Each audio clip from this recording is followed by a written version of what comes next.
Hello and welcome to Last Week in Privacy. I'm Brian Philbrook, and here are your regulatory highlights from last week. Last week, the California State Assembly's Privacy and Consumer Protection Committee voted to advance several bills to amend the California Consumer Privacy Act. The bills include a wide range of proposed amendments, including clarification of various ambiguities and drafting errors in the CCPA, as well as an expansion of the private right of action, an exemption for personal information collected and used within the employment context, a removal of the 30-day cure period for violators, and making it optional for businesses to provide a telephone number for consumer requests rather than a requirement. These bills still have a long way to go before becoming law, but this recent activity is encouraging for the many businesses and industry groups who have proactively lobbied for clarification and updates to the CCPA ahead of its effective date of January 1st, 2020. Washington State's comprehensive privacy bill has failed, at least for now.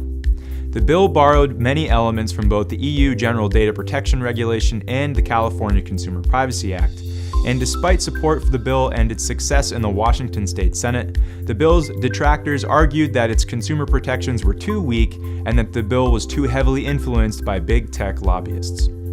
The bill passed in the Senate by an overwhelming margin of 46-1, but found itself stalled in House committees and failed to make it to the House floor before the end of the legislative session. The bill's proponents have already stated their commitment to passing privacy legislation in the next session, which begins in January. So that means we could still expect to see comprehensive legislation passed in Washington State sometime in 2020. Facebook has reported that it expects to receive a fine of between $3 and $5 billion from the U.S. Federal Trade Commission as a result of alleged mishandling of its users' personal information.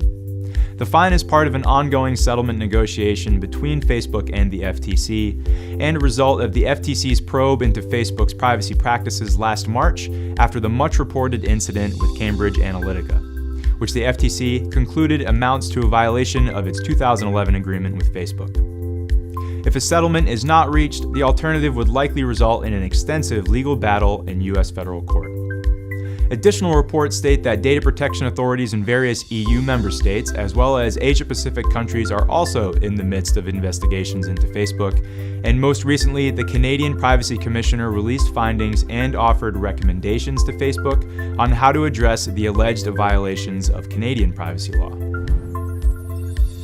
Greece's National Data Protection Authority has issued a fine of €30,000 to a petroleum company for unlawful processing of personal data and for failing to adopt appropriate security measures under the GDPR. According to reports, Hellenic Petroleum's vendor publicly exposed sensitive personal data online after conducting a study on behalf of Hellenic. And the DPA found Hellenic to be the data controller.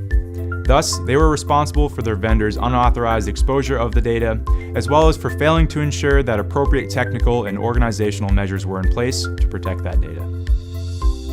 That's all for now.